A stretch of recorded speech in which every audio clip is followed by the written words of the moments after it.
Good morning.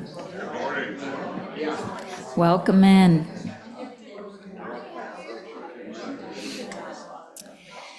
As I ring our bowl this morning, I invite you to allow the vibration to bring your mind and your heart into deep contemplation.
Well, if that doesn't bring you into a place of deep contemplation, I don't know what would. That was beautiful. Thank you. Good morning and welcome to the Sanctuary of the Unitarian Universalists of the Chester River. We invite you to explore your own spiritual path here. This is a place where we encourage diversity and where we invite conversation. We come here to be reminded of and to practice our 7 principles. Welcome visitors, welcome friends and members here with us in the sanctuary and those that have joined us on Zoom. Thank you all for coming to listen and to share with each other. May you find wisdom in our words this morning and friendship in our community. Thank you, Michael, for leading our hymns this morning and sharing your music. Thank you, Meredith Hadaway and Rebecca Hardy, for sharing your special music with us today. And thank you to Catherine for leading us on our journey. And thank you to our tech team as well for bringing our folks in on Zoom. I have a couple of announcements before we begin. One is that our multi-generational game night will continue to be on first Saturday of the month. And last night was a wonderful success, apparently, I've heard. And also our service of remembrance last evening was a lovely success. Thank you to Jane for organizing and planning, and thank you to Joan and Eileen and Deb and John and Catherine and many others who shared and helped out with that service. One more announcement is that our Soup Supper fundraiser will be held on Friday, December 12th at 5:30. Tickets are $25 each and will be on sale today after the service. All right. So as we begin, our theme for our service today is joy through poetry. And Catherine invited me to share a poem of my choosing. And I'm not well-versed in poetry. I don't know poetry very well, but I have a few poets that I love, Mary Oliver being one that I know many of you love as well. And so I brought this morning a poem of hers called Happiness, which is slightly different from joy, but I'm hoping that you will hear the pure joy expressed in this poem to begin our morning's journey. Happiness by Mary Oliver. In the afternoon I watched the she-bear, she was looking for the secret bin of sweetness, honey, that the bees store in the trees' soft caves. Black block of gloom, she climbed down tree after tree and shuffled on through the woods. And then she found it, the honey house deep as heartwood, and dipped into it among the swarming bees. Honey and comb, she lipped and tongued and scooped out in her black nails until maybe she grew full or sleepy or maybe a little drunk and sticky down the rugs of her arms and began to hum and sway. I saw her let go of the branches. I saw her lift her honeyed muzzle into the leaves and her thick arms as though she would fly, an enormous bee, all sweetness and wings, down into the meadows, the perfection of honeysuckle and roses and clover, to float and sleep in the sheer nets, swaying from flower to flower, day after shining day. And now, our chalice lighting. And we have new words this morning, a friendship blessing from John O'Donohue. So if we will say these words together, they're on the insert in your order of service.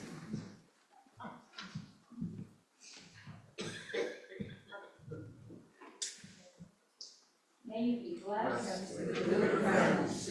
May you learn to be a good friend to yourself. May you be able to journey to that place in your soul where there is great love, warmth, feeling, and forgiveness. May this change you. May it transfigure that which is negative, distant, or cold in you. May you be brought in the real passion, kinship, and affinity of belonging. May you treasure your friends. May you be good to them, and may you be there for them. May they bring you all the blessings, challenges, truth, and light that you need for your journey. May you never be isolated. May you always be in the gentle nest of belonging with your Annam Cara. And our first hymn this morning is number 1008 in the Teal hymnal.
So today I have the honor of doing something just a little different for our meditation. I'm going to invite Meredith Davies Hadaway to come share with us one of her own poems for our meditation. Grounding us in the joy of this weekend, help me welcome her to our pulpit to share her poem, Tall Ships, from her book, Among the Many Disappearing Things.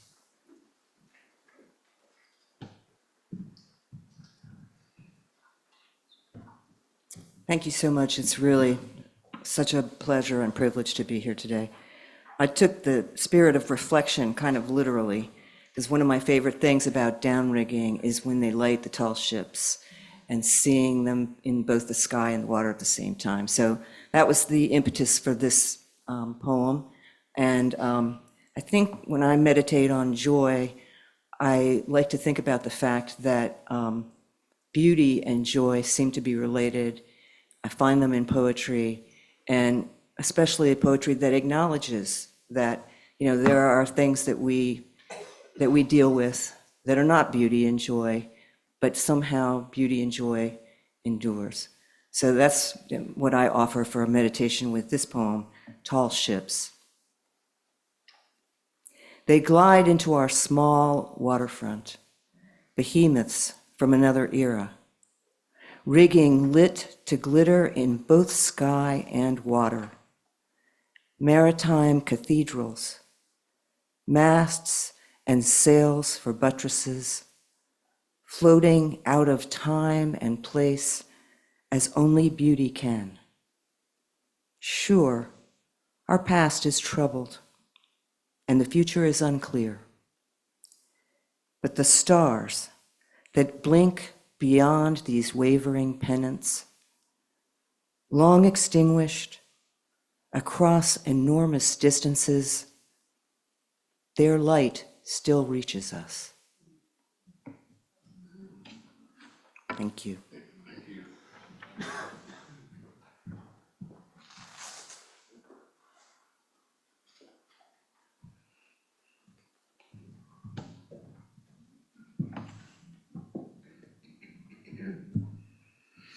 And now, amen. All right, and now it's time for the offertory. So I invite you to share of your financial gifts, and thank you for sharing all the time of your personal gifts.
now I invite Catherine up to share with us her sermon this morning called The Poetry of Joy.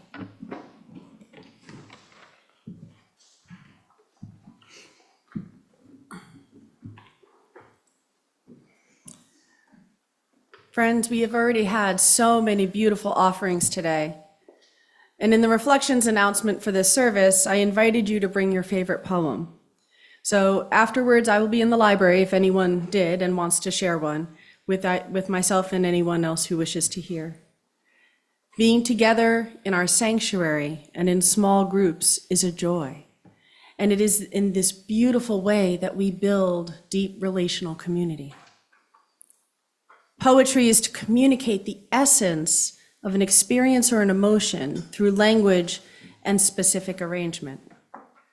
So, as Kim shared with Mary Oliver's poetic description of the sweetness of a fully embodied contentment in nature, the sweetness allowing a bear to imagine itself as a bee floating flower to flower in the sunshine. I could almost feel contentment flowing through me and the warm sunshine on my skin. We lit our chalice with the friendship blessing, calling forth peace and blessings of woven threads into friendship with warmth, love, transformation, and belonging. And we ended the friendship blessing calling for so much authentic, genuine friendship and a wish to always nest with our Amakara, our soul friend. This community is embracing the joy of this festival weekend with the tall ships in town for downrigging, and we shared that connecting joy with the ritual of our service of remembrance last night. That both of these events connect us to our ancestry and to nature. And I really want to thank you, Meredith, for going above and beyond and sharing your poem with us. We collectively are a beautiful community. The natural world is such a joy. So my interest in joy and poetry as sacred text began when a mentor introduced me to the poet Ross Gay. Ross Gay is a professor, author, gardener, and amazing poet who explores delight and joy with depth in reality, in the real world we live. And he wrote my favorite description of delight and joy. Delight is like butterflies flying around and landing on the thing that is joy. Isn't that fabulous? I love how this holds room for the different types of delight and how they can be so fleeting and fluid and yet connect to something solid and deeper. And for me, it also highlights that there are several pathways of delight that can lead to joy. And delights may be easier to access and experience, and we can have several in different ones in near time and space. Like being at multi-generational game night last night, delightful. Singing really terribly with my child for an hour and a half on the drive home, delightful. Honoring our ancestors named in the service of remembrance, delightful. And watching a community emerge, building those deep connections, delightful. All accessible, all different, and yet they're all connected to joy, and all can happen at any time. When I really reflect on that delight is like butterflies, flying around and landing on the thing that is joy, I find an inspiration to look for those small delights in life. And in a minute, I'm going to invite you to call out some delights that you may wish. Some that come to mind for me are sunrises and sunsets, the warmth of the sun on my face, and a board game where I have just about as much fun getting trounced as I do winning. And I have a competitive streak, so I gotta tell you, that's a lot of fun, right? And a good meal with friends. Are there any delights that anyone would like to call out? A difficult flower blooming in my garden that I wait for year year after year, and then it happens, and it's beautiful, and yellow and gold and amongst the green. So for everyone on Zoom, I am not going to do this justice, but I'm going to try. A difficult flower blooming in the garden that I waited for it, that Dawn waits for year after year, and it finally blooms, and it's gold, and it's beautiful. golden and beautiful.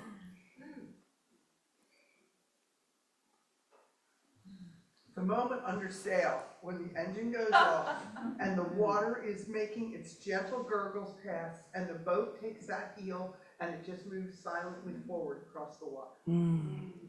The moment under sail when the engine goes off and the boat and the water makes its gentle gurgles and the boat just sails forward.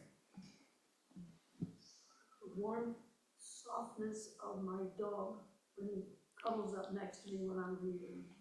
The warm softness of her dog cuddling up next to her as she reads. The first hummingbird. The first hummingbird of the season.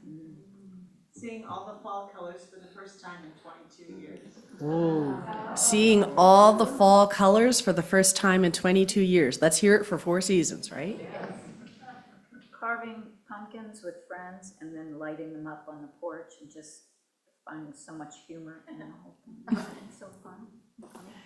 Carving pumpkins with friends and then lighting them up on the porch and finding so much humor in the whole thing. Geese flying overhead in the early morning. Ah, geese flying overhead in the early mornings. Thank you all. Now, I also know there have to be some out there thinking, but Catherine, life isn't always delightful, right? And that is too true. We heard some touches of that in our service already, because there is so much in our lives. Loves, loss, joy, sorrow, grief, hope. And honestly, there's usually a comparable array of emotions available to us in almost any moment. An introductory meditation practice that I found super helpful is just naming the emotions that are present. Right? And because when things get really intense, sometimes we think there's just one. But if you sit with it, is there ever really just one? Very seldom, right? And if that moment does happen, if we take a few breaths, that moment usually passes. And there definitely will not just be one, right? So, and the key to that practice, though, is to just name it. Not identify with it, not I am sad. There is sadness. No judgment, no sadness is bad. Right? Just there is sadness. There is anticipation. There is, right? And I really think that resonates with the Roske's work, which was my introduction to him, called The Book of Delights. He wrote 1 poem a day from birthday to birthday in 2016 and 17 as a practice to connect with joy while events in the world were hard for him. And the practice and the writing helped him explore joy in authentic, deep delight and grounded in life in the present moment. He noticed more delightful moments as he did this practice throughout the year. Through these small daily writings that had to be done by hand, he explored delights and boundaries, the boundaries between undelight and delight, between joy and sorrow, and how they can be present at the same time. And some delights were when pain stopped. That's a super delight, right? Finding other delights can be present within painful situations. In the first 10 essays on delights, he talks about his father dying, a friend having leukemia, scientific racism. Delights can and do happen in hard times. I think one of the reasons that really resonates for me is because one of the deepest joys of my life was as my mother was dying. In my mid-20s, and I know that's not a great opening, but bear with me. Mom and I had a great relationship, and I love her dearly. We had received the diagnosis that started her death journey. And at one point, I asked her, what is the one thing you always wanted to do and never got a chance? And I honestly take some time periodically and reflect on that question. I find it really helpful. In this moment, she wanted a cruise to Nova Scotia.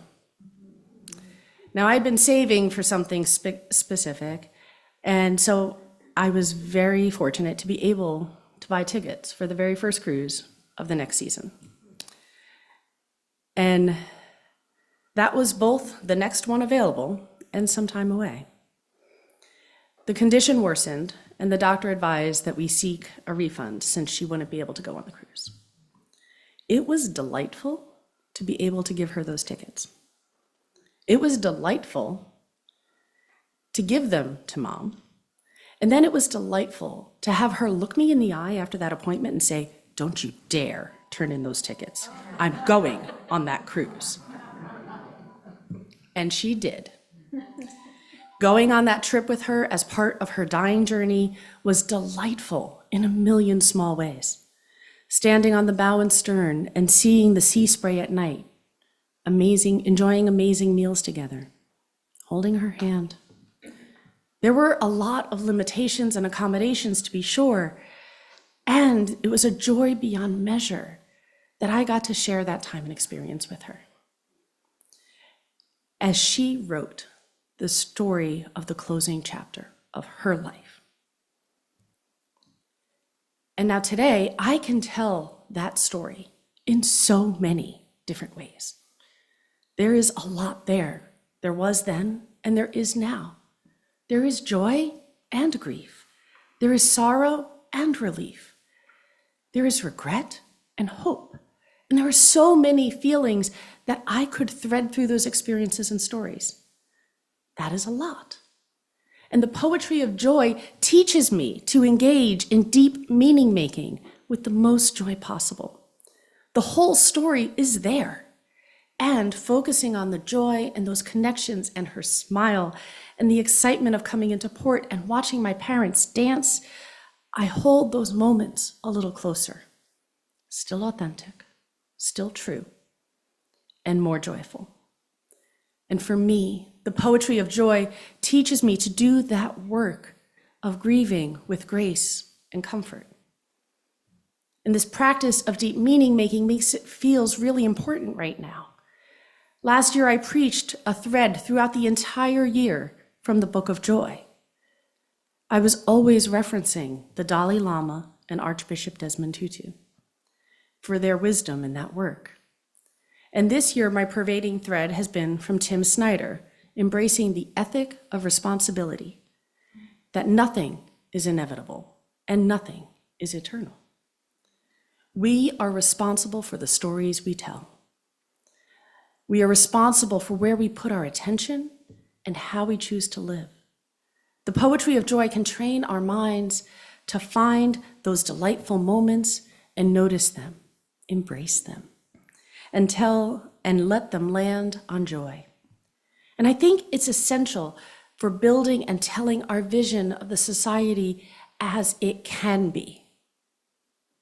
Poetry can also invite us into what's really going on deep inside.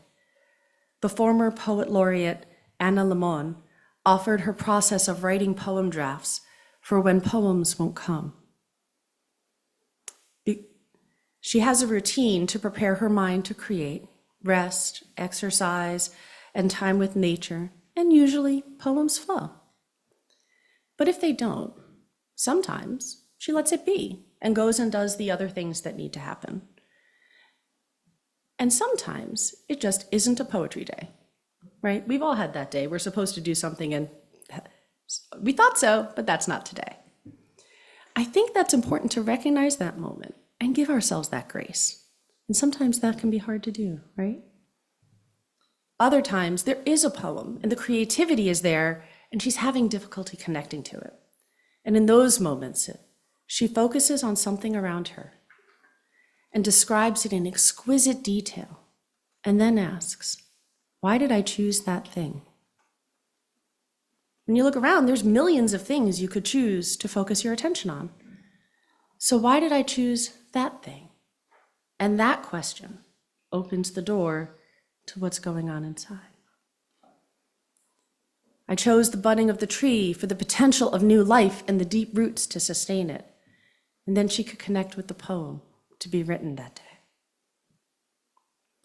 Part of that power in that process that really resonates for me is how we make a choice even when we don't realize it.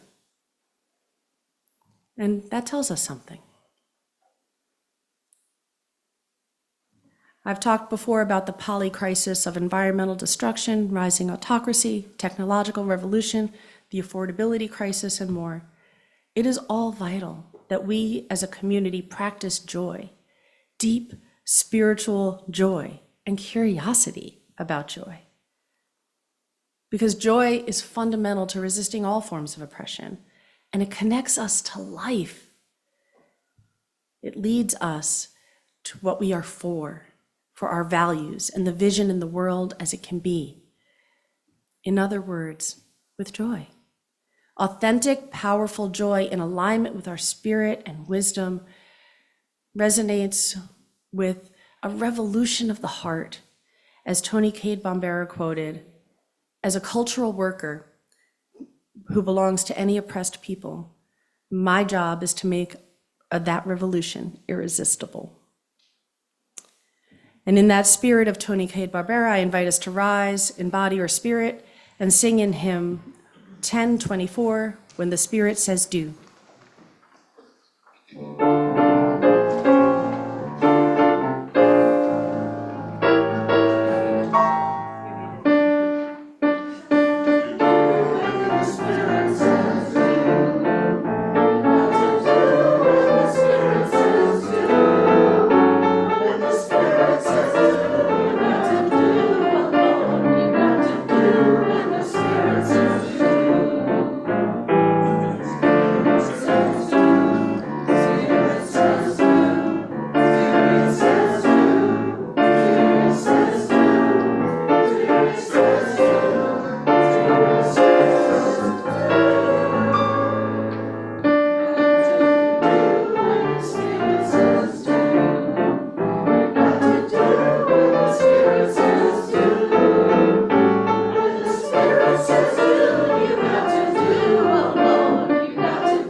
It just says replace to do with other words. That's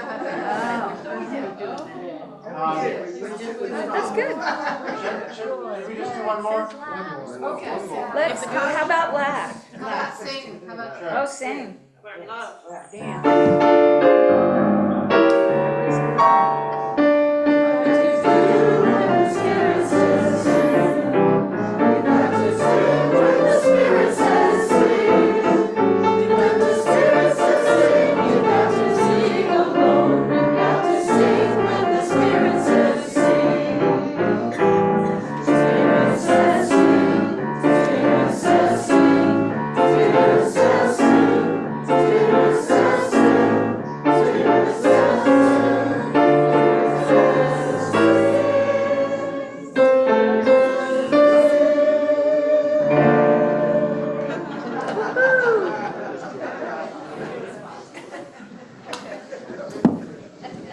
Thank you for improvising with us, Michael. And thank you, everyone, for playing with us in a very joyful song. So we'll do our closing words in unison today. A Blessing for the Senses by John O'Donohue. So,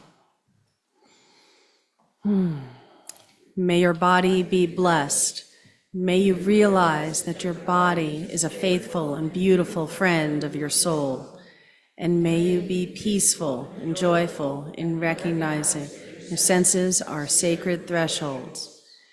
May you realize that holiness is mindful, gazing, feeling, hearing, and touching. May you sense your gather, bring you home. May your senses always enable you to create the universe and the mystery of possibilities in your presence here.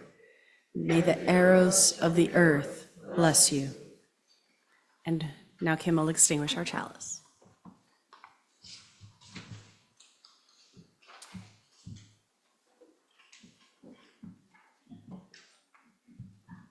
You can extinguish the flame with the words in your order of service.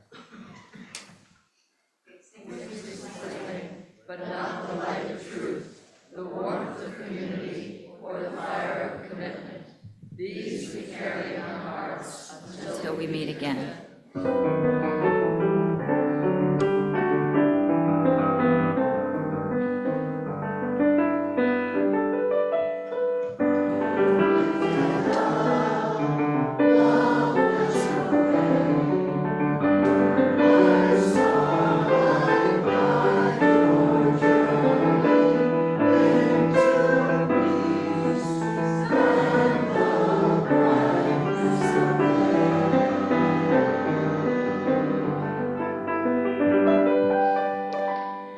Go in peace and joy.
And please join us for coffee and conversation.